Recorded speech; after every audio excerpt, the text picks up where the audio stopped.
Namaste, this is Lila Maya with Limpod, and welcome back to the Yoga for You Dosha series. And today I'm going to take you through some guidelines for lowering Pitta. I'll tell you a little bit about Pitta, and then we get started with what I put together for you today. Pitta, in essence, is elementally water and fire. So looking at the qualities of both and how they're going to be manifested in our bodies through inflammation in body parts, joints, any type of rash, acne, cold sores, acid reflux, gastric or peptic ulcers, heartburn, anger, frustration, irritability, judgment, impatience, criticism, intolerance, etc. Any redness in the eyes also will be contributed to high Pitta, as well as sensitivity to light and heat. So what do Pittas need? Pittas need to cool down, in essence. So when we think of water, this is why I've chosen this beautiful place for all of the videos for the doshas, because as you can see, everything is here. Water is the most beautiful, let's say, tool for Pitta. So cooling is what we want to do to Pitta. So in terms of the asana practice, it needs to be gentle in order to diffuse heat and anger, encouraging compassion, grace, acceptance, working towards releasing mental strain and competitive attitude. The most immediate release posture that affords immediate relief is the Salamba Sarvangasana, a shoulder stance, Halasana, plow, and any cooler type of pranayamas. The pranayamas, we have left nostril breathing, which is equivalent to lunar Ida Nadi, Shitali, so inhaling through the tongue, exhaling through the nose in Ujjayi breath, and Nadi Shodhana, alternate nostril breathing. Mantra. To begin, you would like to equalize and harmonize both yourself and the environment and the space around you. You chant Om as an A-U-M sound, then inhale Sham, exhale Som, Som, S-O-M, and meditation, empty bowl meditation. I'll tell you about the empty bowl meditation when I'm done the practice, so it makes a little bit more sense. And Pittas, when high, need to avoid a headstand and also any deep back bending. So we're going to start with, to begin with, I'd like to invite you to warm up. I don't have time here to do so, so you can choose to do some sun salutations and just Google it up, and choose whatever practice is suitable for you that you enjoy doing. Following that, we're going to start with lizard. So I'm going to show you only on one side, just for sake of time, and then we'll continue. So lizard. So after you've been warmed up, we're going to go into a lunge. Best to have the back knee on the earth, as opposed with the leg active, which is going to create heat. So with the knee tapping on the floor, we're going to go into lizard, which is a fairly modern, let's say, asana. So holding here for a few breaths. Up here is also absolutely fine. And then the bonus is to do a little lateral bend to the side, which affords a lot of diffusion mentally for Pitta. As soon as you bring the head down, bowing towards the earth is going to help. So you would do that on the other side. Please feel free to choose, depending how much time you have, to choose how many breaths you do. I would say anywhere between 5 to 10. Our next posture is Parivrita Janushirshasana. It's a seated twisted head to knee. So you would need to be quite warmed up for this one, so I won't be able to go so deep. I like to warm up into this posture by de-twisting to the opposite side from where we're going. Actually, both sides. Just as you work one side of the body is beneficial to work the other. So this would be enough. And of course, if the body is available and you're more flexible, you might be able to even wrap your foot around and grab a hold of the foot, etc.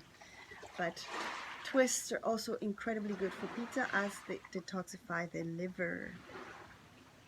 Pitta also sits in the eyes, I forgot to say. So hold as long as you can, 5 to 10 breaths or even more, and then you can feel free to go a little bit deeper, and then you will go to the other side. But I'm going to do it quickly to the other side so that I feel a little bit balanced. And as I'm doing so, I like to mention that the breath as being the power and the source of life. For Pitta, the inhalations are cooling, so we would focus on the inhalations rather than the exhalations, and just surrendering the mind as much as possible. So diffusing the mind. So after this one we have Viparita Karani, which is literally just legs up the wall. You don't need a wall, you can just lay down on the earth. This is going to allow for the entire spine to decompress, especially through your pelvis, lumbar spine, and is going to take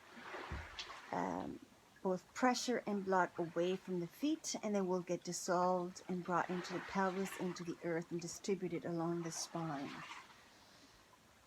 I would say do this one last, because that way you can hold it a little bit longer.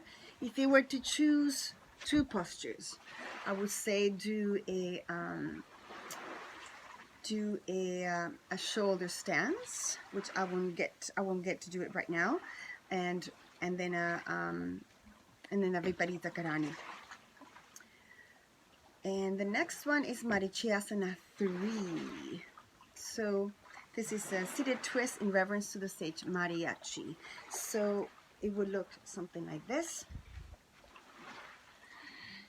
One leg is extended, the other leg is bent.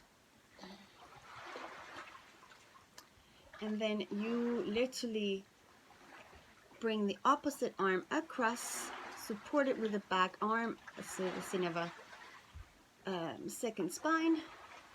And then you would inhale to lengthen, exhale to hug the bones, ligaments, tendons energetically in toward what I call the golden cord.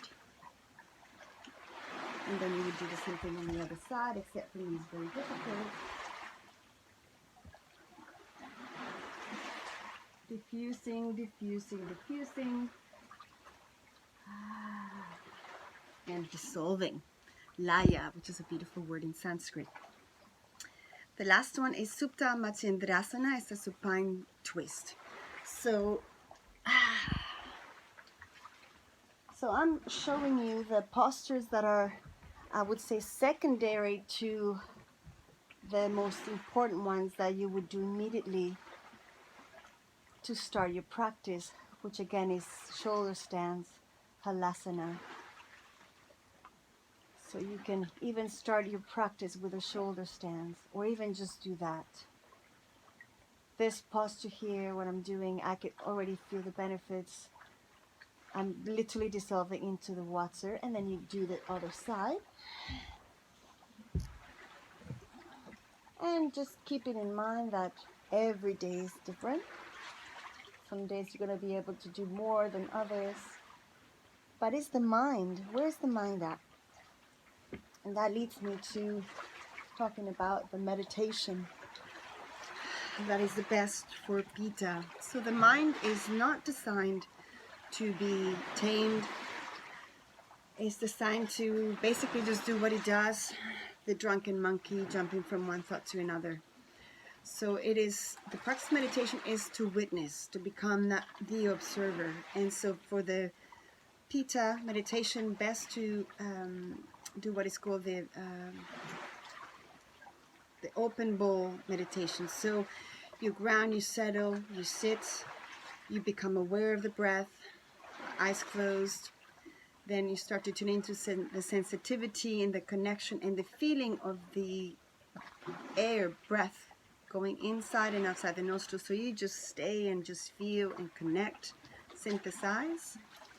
After you've connected with the breath and with the tip of the nose, very gradually, and I'm talking about this can take 10 to 15 minutes just to prepare the mind as the body is already grounded. Then you follow. So you're going to inhale, follow the breath and where it goes in the body, back of the throat, trachea, lungs, diaphragm, and how it naturally stops behind the belly button. In here there's a bowl and you want to empty it. So in that moment of holding the breath, go into a space of, or let's call it the no mind. Naturally, as you start to exhale, you retrieve back, you follow the breath out the nose in about approximately 8 to 9 inches away from the nose where there's another empty bowl, and you practice the no mind, the gap. And the reason for giving the mind a focus is because Pitta is so in the head. So diffusing, diffusing, diffusing. So I hope this was beneficial for you, and I hope that you can catch the other videos. Namaste.